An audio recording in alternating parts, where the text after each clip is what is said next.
Ford hurried home, elated by the anticipation of the reunion.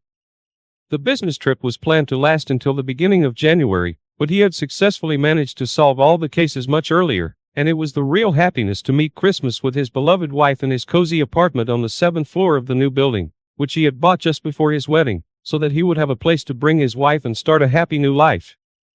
The man knew that Jessica, his wife, did not cook anything, because she had told him on the phone yesterday that she would celebrate Christmas in her sleep, because she did not want to celebrate Christmas without him. So he stopped by the supermarket on the way, and bought slices, salads, champagne, and a bouquet of flowers for his beloved princess. On the wings of love he rushed home, or rather in a cab. He did not ring the doorbell, but decided to open it with his own key. He went quietly into the kitchen. He carefully put the packages down and ticked into the bedroom, thinking Jessica was asleep. But when he opened the door quietly, he found that Jessica wasn't there. This somewhat confused Ford, and he immediately dialed his wife's number, but the caller was not online. It was a little strange, because Nena had moved there from another city.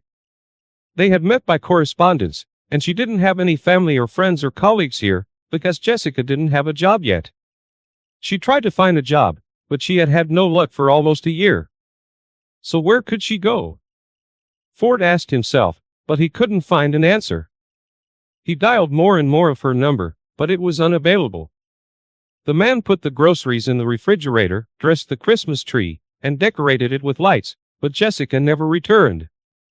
During this time, Ford began to worry, but then thought she might have gone to the store, for example. After all, he had wired her money yesterday as a gift and told her to pick out her new perfume. Yes, that's right, Ford thought and convinced himself that he did, knowing his wife's predilections for perfume. He set the table with a tablecloth, put festive dishes, and decided to stop by a friend's house to wish him a happy new year and pick up the car he had asked to use in Ford's absence. Adam lived 2 blocks away, so very quickly Ford got to him. He was already ringing his doorbell, which didn't open for a long time, but the car was in the driveway and the lights were on in the hall, so Ford figured his friend was wearing headphones and started ringing and knocking on the door. Adam opened the door, his eyes rounded genuinely. He pulled his terrycloth robe tighter and swallowed frantically. "How are you? Have you seen a ghost?" Ford shoved him lightly on the shoulder and smiled. Adam took a confused step to the side and bit his lip. "What's the matter with you?" Ford asked again in a serious tone, and as he hung up his coat, he got a silent answer himself, noticing in the closet his wife's coat, which he had bought her a month ago. He found himself at the bedroom in a flash and abruptly opened the door, only to be convinced of his suspicion. Jessica was lying on Adam's bed, lightly covered by the covers, and when he saw her husband, she cried out and covered her face with her hands. Ford turned sharply, spitting through his teeth, grabbed his jacket from the closet, grabbed his car keys from the shelf, and hurried to the door. Then he turned sharply and knocked Adam out with a swing. As he pulled out of the door, Ford noticed a basket on the hood of his car and a woman running away from it. "Stop," the man shouted. "Pick up your thing. Stop." He wanted to rush after her, but she was already far away, and he decided he did not have time to deal with deviants on top of his own problems. As Ford approached the car, he heard a child squeak, and as he leaned over the basket with the baby in it, he realized that now the problem would definitely be his. He rushed after the woman, but there was no sign of her. After circling around the house, he returned, put the cradle in the back seat, and went to the nearest police station. It was 4 hours before Christmas, and no one wanted to work anymore. "Wait." The man on duty, looking out of the window, grudgingly stretched out. "Why should I wait for anything? It's not really my problem." Ford tried to find out, but the man slammed the window, leaving the man unanswered. Realizing very quickly that he was not welcome there, Ford decided to act himself. He opened the cape on the cradle and noticed a folder of papers on the side. He opened it. It was the baby's papers and a note. "Raise the bastard yourself." Ford dialed a longtime friend's number and asked to run a background check on the woman listed as the mother on the baby's birth certificate. "What the hell, Ford? We are celebrating. And I do not have time to celebrate. I have an urgent need." 10 minutes later, my friend called me. You're lucky there was a computer with a base. They found your lady. Write down the address. Ford thanked and did not hesitate to go there. No one answered the door, and the smell of gas wafted from the apartment. He pushed the door open immediately. He put the cradle on the steps and walked quickly through the apartment, covering his face with his jacket. In the kitchen, a young woman was sitting on the floor, crying quietly. Get up, you fool. Ford shut off the gas pipe, opened the window, and helped the woman up. He quickly led her out of the apartment and placed her on the steps, opening a window on the landing. She looked up at him hazy. Can you walk? Ford asked loudly, and the woman nodded fearfully. He took the cradle, too, in which the baby was not quite tossing and groaning, and said loudly again, so that there was no chance of disobeying. Follow me. He put the woman in the car, put the cradle beside her, and drove to the house, leaving the stranger with the baby into the apartment. Ford immediately discerned that the woman had apparently not eaten or slept in a long time. He pointed her to the door of the room, brought her a glass of water, which she greedily drank. The girl looked up at Ford. Why did you take me away from there? Don't you get it yourself?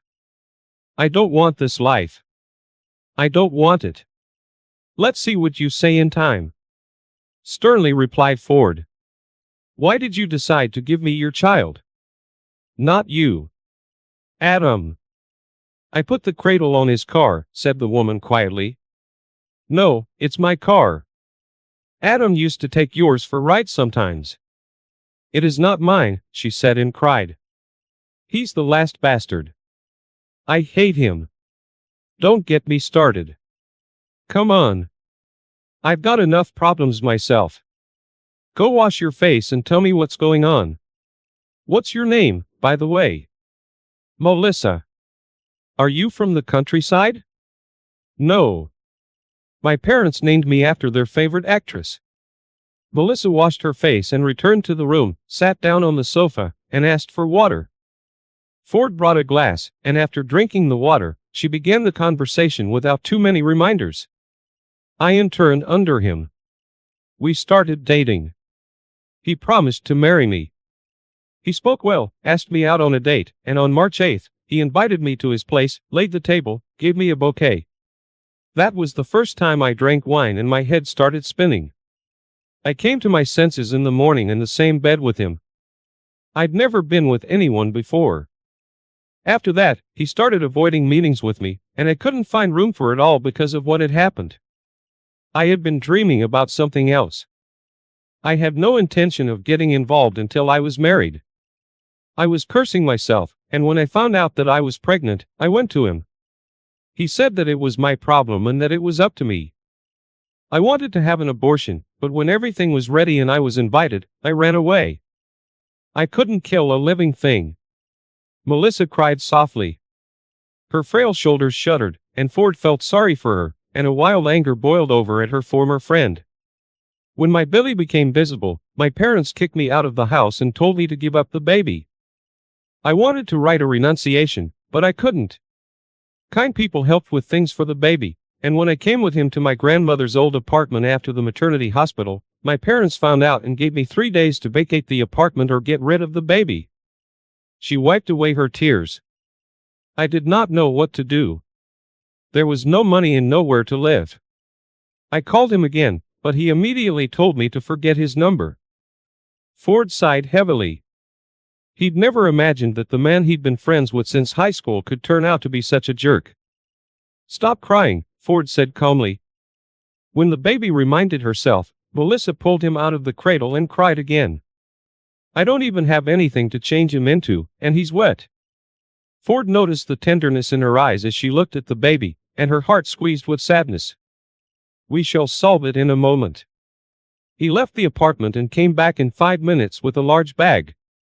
Here you go. My sister brought my nephew's things in the pantry. They have no place to store it. I think there is enough. Melissa looked at him appreciatively and whispered softly. Thank you. Then she hugged the baby to her and burst into tears. Forgive me, my darling. I love you so much. Forgive me, you fool. I'll never forgive myself. The timer on Ford's phone went off. Christmas is coming, and we have to celebrate with dignity. Hurry up and change the baby and change yourself. My sister's dress was there, too.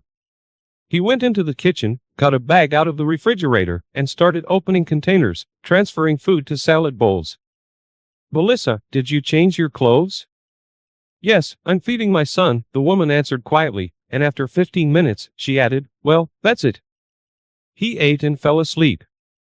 Well, then help me quickly. She timidly left the room and lowered her head. Thank you for everything. I dread to think what could have happened. It's important to know in time, smiled Ford. The table was laid, and the champagne was opened when the congratulatory speeches began on television. Well, Melissa, Merry Christmas. My name is Ford. I forgot to introduce myself. Melissa smiled for the first time at the corners of her lips and nodded. Merry Christmas. The baby slept soundly, snoozing in his cradle, and Ford and Melissa talked until almost morning. In those few hours, he managed to get a glimpse of her and her soul. So pure, so naive, and so fragile. He invited Melissa and the child to stay with him. 3 rooms is too luxurious for him alone. She could find no words of gratitude and blushed silently. After the holiday, Ford left on a business trip, leaving Melissa the keys to the apartment and money for expenses. When he returned, he found that she had only spent a paltry portion. Why did you limit yourself so much? He asked. What did you eat?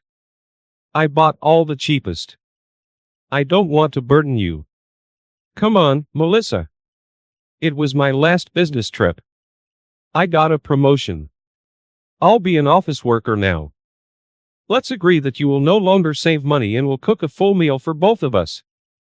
And my son will buy the best. Otherwise, I'll swear. Ford furrowed his brow and smiled. She nodded embarrassedly and remained silent. And I also want to make you a very unexpected proposal. Will you marry me? I will only take no for an answer if you don't like me at all. Melissa was silent for a long time. Her cheeks were flushed and her hands were rubbing the sash of her dress. I like you, she finally said. But I don't want to be a burden with a child. And if I do, I will take no for an answer. I warned you. Ford smiled and took the baby in his arms. Come, Melissa, let's go and get married. 5 years passed. Ford and Melissa and their son and young daughter were walking in the park. On a bench sat a man in an old tracksuit, unshaven and pity-inducing. He was staring intently at the happy family, now at the Ford, now at Melissa, now at the children. Then he stood up abruptly and walked toward them. They recognized Adam immediately in their eyes. He looked so familiar, did you? Together? I knew you lied to me about the baby. You wanted to hang someone else's yoke around your neck. 1-to-1, he looked with contempt at Ford. Only yours has deprived me of a house. Can you help me to settle down in life? Ford took his former friend aside. And in a few minutes, he was hurrying away along the path leading to the exit without looking back. What did you tell him? Melissa asked. Let it be my little secret. Ford kissed his wife and taking the children's hands. They went on their way, happy. Hey folks, welcome back to my channel, Relationship Haven. In today's story, Opie found out his wife was cheating on him with her ex after he noticed that she stopped being intimate with him for several months. Opie then did some digging by putting a voice recorder in his wife's car to track what she was doing. Now she's been exposed and her life is a wreck. Let's get into today's story. Hi everybody.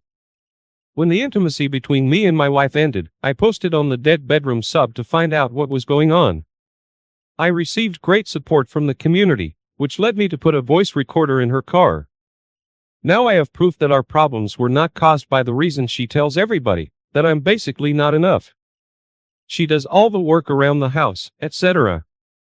It's the old-fashioned pure cheating. It started in September of last year. Right now, she doesn't want to spend a moment with me around the apartment we rent. She always has stuff to do and goes to her parents or friends. The recording tells it all. She mentions that she loves him and that she wants to visit him and have sex with him. She also told him that she will be his wife and that she'll leave me soon. Point is, she doesn't know that I know. All her family and friends don't know. They just think we have a temporary crisis. She is one of 3 sisters, Catholic, and goes to church every Sunday. We live in a small town, about 20,000 people. I feel like she will file for divorce very soon. I can see she is suffering with me in the apartment and she can't handle it anymore. Her body language and total lack of any conversation shows it. She wants me out soon so that there will be some time when I'm gone, and then within 2 years the affair partner will move to the small town to live with her in our house and my 2 little boys. In the recording, she mentions she will give him 2 years to come back to our country. People will understand that she needs a father for her kids and won't complain. The affair partner is her first boyfriend. They were together for 7 years before she married me. We are 9 years together. The affair partner is living abroad, but visits our country frequently. Update. I met with the attorney and learned some significant things. It turned out going the burn her world way would not be so smart. The reason for that is that we have kids and I have to co-parent with her for the next 15 to 16 years. Another reason is I have a lot of respect for her family and I don't want to get them involved in the divorce as witnesses. After our conversation, the attorney sent her papers. They were set to be delivered right after Easter in Poland. It lasts 2 days here. It was Sunday and Monday. Yesterday, Tuesday, I had a day off work and I was taking care of my 1-year-old son. She went to work to the capital city 1 hour away. In the meantime, my brother helped me take all my stuff from the apartment and put it in his car. The postman delivered the divorce paper so we could divide everything like civilized people and divorce amicably. The paper states that she is in a relationship with this guy, first and last name, and it's the reason the divorce will happen. The evidence I have will serve as leverage when establishing child support, etc. When she entered the house, I told her that I know everything and had irrefutable proof. I'm deeply wounded by it and she needs to contact my lawyer. Then I gave her the divorce papers and left to visit her parents. Of course, she started asking what I know and denied everything. Her parents were in shock, but believed me. I recorded it all just like my attorney ordered me to do. It started with my questions if they think I'm a good caring husband and father. They approved and now she can't use them as witnesses against me in court. Like I said, they believed me and understood it's a horrible thing she's done and she destroyed everyone's life. I thanked them for understanding and went to the capital city. In the meantime, I called one friend and he took care of distributing the news to her friends. 2 hours later, my brother-in-law called me and informed me that she admitted she's been cheating on me with the affair partner, but she didn't admit to actually having sex with him. He informed me that everybody is on my side and she destroyed our family. He told me her sister visited my soon-to-be ex-wife and told her how evil she is. But in the end, he told me that everything can be saved, that he also cheated on his wife. She forgave him and now they're very happy. Then her father called and also admitted that it's completely her fault and she doesn't realize what she's done. He told me the affair partner will never enter his house and that he will stop financially helping the soon-to-be ex-wife. He even called the affair partner, but he didn't pick up. In the end, he said he believes it can be saved. Finally, her other sister sent me a text telling me that she fully supports me, but again, she believes it can be saved. I don't like that at all because I don't believe it can be saved. I'm positive about it. I'm afraid they will cling to the fact that I don't have some sort of sex tape of them and my reasons are not enough to leave her. I have recordings of her saying sexual things to her affair partner. Here's another update. Many of you told me that now that the papers have been served, she is going to start crawling back in order to save her face in front of the family and to get me back because she needs a lot of help with our 2 little boys. Well, it happened. She started writing to me on the Messenger app. All of the messages were a variation of, "I can't imagine my life without you. I love you and only you. We're waiting for you and love you very, very much." And that is it. It's been 5 weeks and she hasn't called me once and hasn't visited me once. She had many occasions literally driving by my parents' house where I currently reside. Only messenger texts so far. Her family has started to communicate with me much more frequently. Her father called me twice. Her mother sent me a dozen texts with some links to Christian pages where they teach about forgiveness. Her one sister texted me and told me she's very sorry and it's all because my wife has been possessed by some evil spirit. Her other sister expressed how my wife ruined our family and doesn't expect me to come back to her. My brother-in-law even came over and took me out for a beer. He wasn't trying to be persuasive at all. Just light conversation about what happened and what will happen in the future if I won't come back. Basically, all of these talks were like, we can't believe she did what she did. We would like you to come back to her, but we understand if you won't do it. However, the day arrived when I made up my mind and my lawyer told her lawyer that I decided that I'm not able to forgive her infidelity and I want a divorce. My lawyer presented my terms of the divorce and now we're waiting for her lawyer's response. While I'm waiting for their answer, her sister started blaming me and literally told me that I'm going to kill this marriage. She stated very clearly that it was my wife who started all this by being very selfish, but right now she is very sorry. She's crying and wishing she could turn back time. Now it is me who is selfish and who will kill the marriage by divorcing her. It is on me now because I could cancel the divorce and just come back to my kids. She told me I wouldn't need to come back for my wife's sake, but rather for my kids. She also told me that I'm full of anger and that it will just evolve over time and then said I should just suck it up and continue living with my wife. Seems like they now have this kind of narrative in which I'm the bad guy who is abandoning my kids. I was thinking to destroy this argument by presenting my terms of getting back together, which she won't agree on most likely. I don't love her, but I would do it for the kids because I love them immensely. No marriage, just partnership, separate finances. She leaves her hometown and moves with the kids to the capital city where I live. GPS in the car till she stops driving in her old age. Daily phone check. All that after I get my 7 months of dates with random girls. I would also not hesitate to cheat during the relationship and never tell her if she finds out there is no marriage anyway. I don't care. What do you think? It's just an idea. Nothing serious. I probably won't do it anyway, but don't have any other idea to shut the family's mouth about me abandoning the kids. In Poland, small children like ours have to be near their mother in case of a divorce. I can't have them. Since she lives in a small town 1 hour away from me and we can't share the kids 50-50, I will be in every other weekend dad with all access whenever I want additionally. Sad and painful, but it is what it is. Here's one final update. Our attorneys finally came into an agreement and the divorce will happen shortly. She is taking the unfinished house and the mortgage is exclusively hers now. The house is for the kids.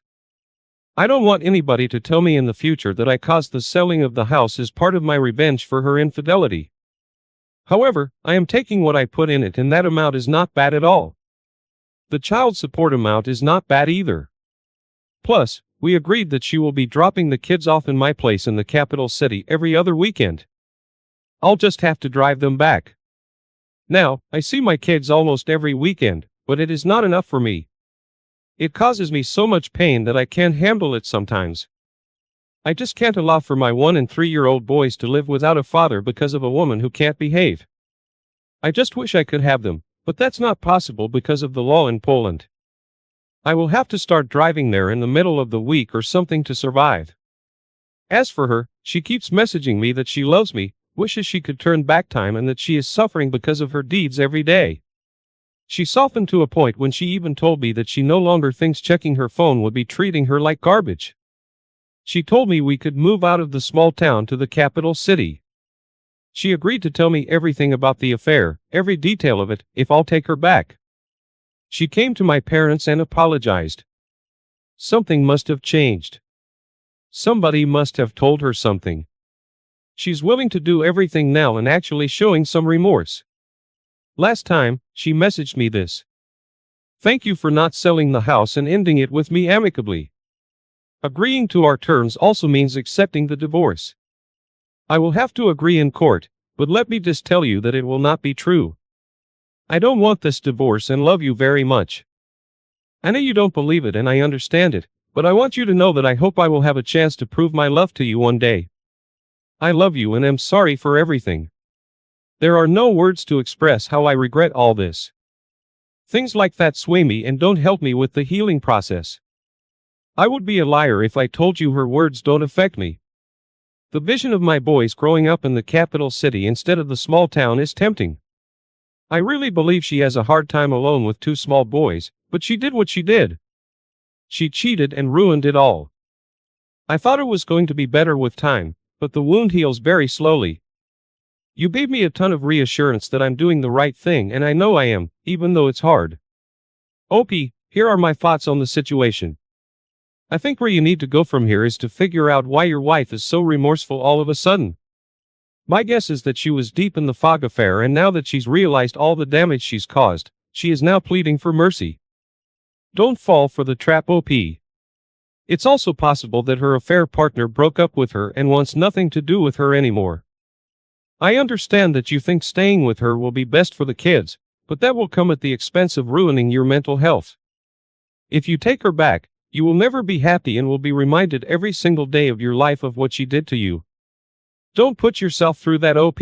Continue to stay strong and do the best you can to be involved with your kids, even though the law there may hinder that. Good luck, OP. Thanks for taking the time to listen to today's story. Don't forget to like and subscribe if you haven't already done so and comment below on what your thoughts are on today's story.